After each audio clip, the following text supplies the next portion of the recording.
guys, welcome back. This is part 2 of the disassembly of my Junker and Roo, and I thought I'd discuss this little plate here with you guys.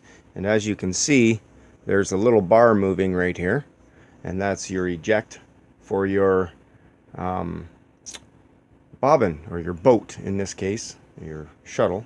Anyways, I was having a hard time getting this off, and I thought it was because of this rod here.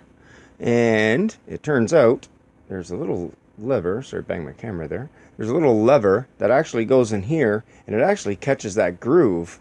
And the only way to get that lever out is to pull this pin out. All right, I'm banging my camera again. I'm going to resituate myself here. There we go. So anyways, if you look at this pin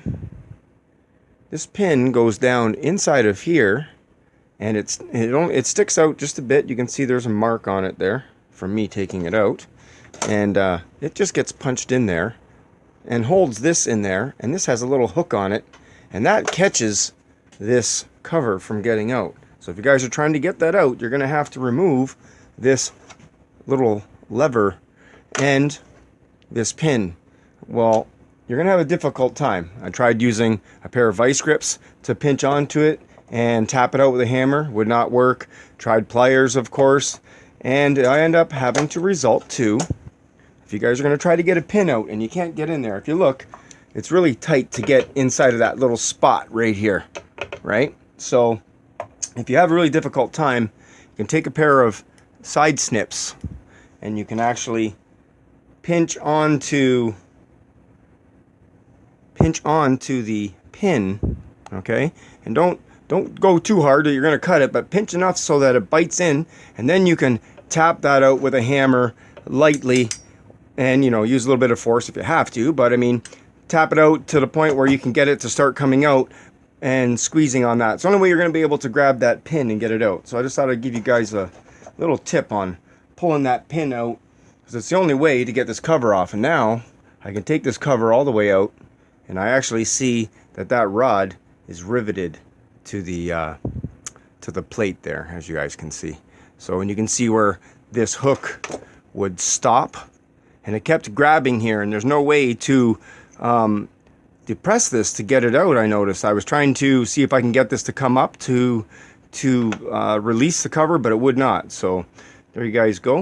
I'm gonna be cleaning all of this schmagma off there. And if you look at this and you see that this looks like this rod is bent down, guys, that's on purpose so that it keeps pressure. It's actually a little bit of a spring steel, and it keeps pressure against the side here so it doesn't interfere with any of the moving parts. So keep that in mind, guys. If that looks like it's bent, that's the way it's supposed to be. It goes down on an angle because it's a spring-loaded part. Anyways, enough jibber jabber. It's time for me to pull these parts off the bottom and get them clean. So I'm just gonna stop talking and get the tools out and get all these screws and parts and pieces off of here, and then that'll be part 2.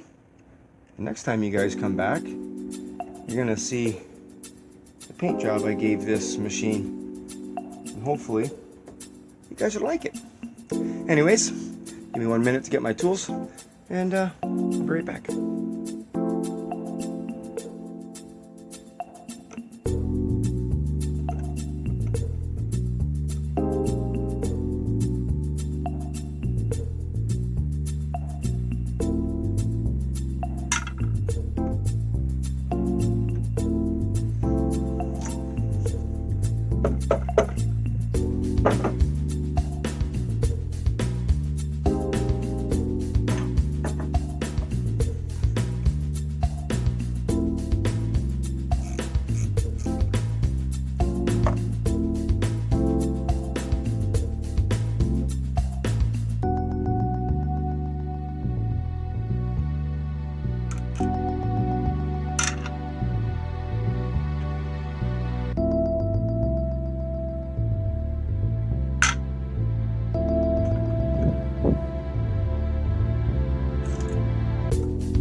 that's it. That's right, guys. I couldn't show you any more of me ripping the undercarriage of this apart because it was so difficult. I couldn't really get it on camera. There was a lot of prying and banging, and yeah, everything was stuck pretty hard on here. And as you can see, I'm leaving the shuttle on here. I can't get these two screws. I know there's a little groove here, but I just can't seem to get a good grip on these screws to get them off. So unfortunately, I'll have to clean this and this part on the machine. I won't be able to take it apart to clean that. So that'll be one part. Unfortunately, I can't get off. I'm not going to take out the main shaft and this shaft. Just so you guys know, there is a timing mark on these. I cleaned it up a little bit so maybe you can see it there. There's a timing mark on here. There's a timing mark on here. And you want to be careful if you are tapping on this shaft to try to get this piece off, not to mush up your timing mark there. You'll see a little hash mark on here. And I'll take a picture maybe and show you guys that. But anyways, I did use a punch to get it moving. I did lubricate it and penetrating oil, but I did have to tap it to get it to free up. And I did get it out, but there was so much work to get these pieces out. Look at how filthy this is.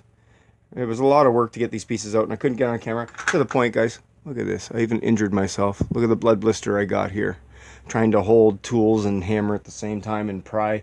Anyways, thankfully, I did not break anything. All the screws came out, and all the parts and pieces are ready to be cleaned up. So, sorry I didn't show you the rest of this being ripped apart.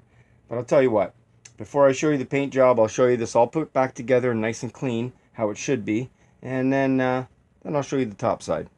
Alright? Anyways, thanks for watching part 2, guys. Hope you guys come back to see the paint job.